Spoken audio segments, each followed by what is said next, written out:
Hi, this is Sandeep from Agenex Technologies, and in this video I'm gonna show how to create the student groups and then use those groups in different sections like eConnect, quizzes, etc. So first of all, go to the teacher dashboard and then click on the student management tab. Click on the student management and then go to the student groups button. In the student groups, you can make different type of groups.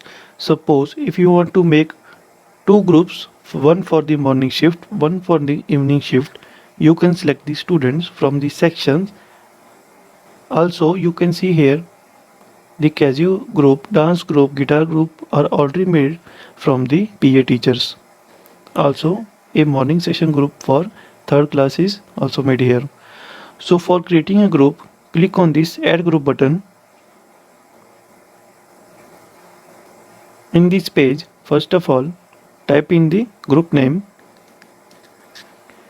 If you want to make yourself the in charge of the group, select your name in the in charge drop down button. If you want to make this group private, click on this checkbox. After making this group private, no other teacher can be able to view this group. Only you can use this group in your teacher dashboard. So after saving this group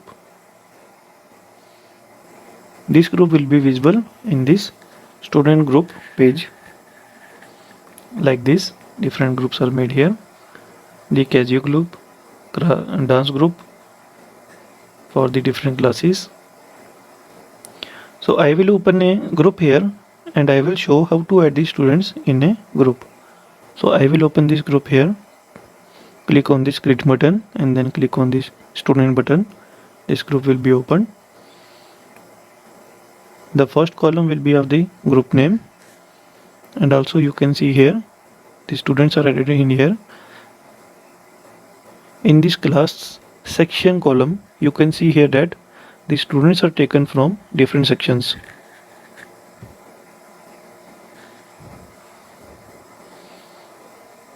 If you want to delete any student from this group, simply click on the red button in the action column, that is the delete button, and the student will be removed from the group. And if you want to add some more students in the group, click on this add student button. You can also select the students house wise. I am selecting the student by selecting the class and section. After selecting the section, the students will be visible in the student drop down button. We can select the multiple students here. After clicking the save button, these students will be added in this group. So what is the use of this group in the eConnect? I will discuss on that. In this eConnect page, click on this add button. I am selecting the meeting for student. Select the class and then select the section. After selecting the class and section, you can select your group here.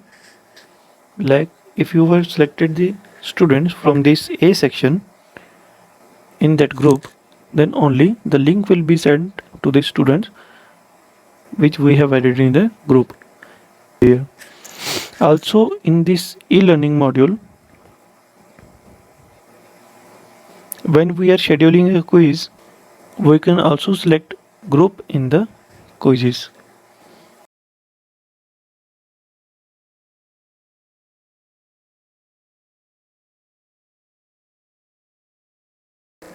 Going to the add quiz button, type in the title name. After selecting these different fields, we can select the group here, and the students from this particular group will be able to view the link of this quiz when we schedule the quiz here. So these are the two uses of the student groups, one in the eConnect and one in the quiz section. Also there are other uses of the groups in different sections. So okay, thank you. We will discuss it in the further videos. Okay, bye bye.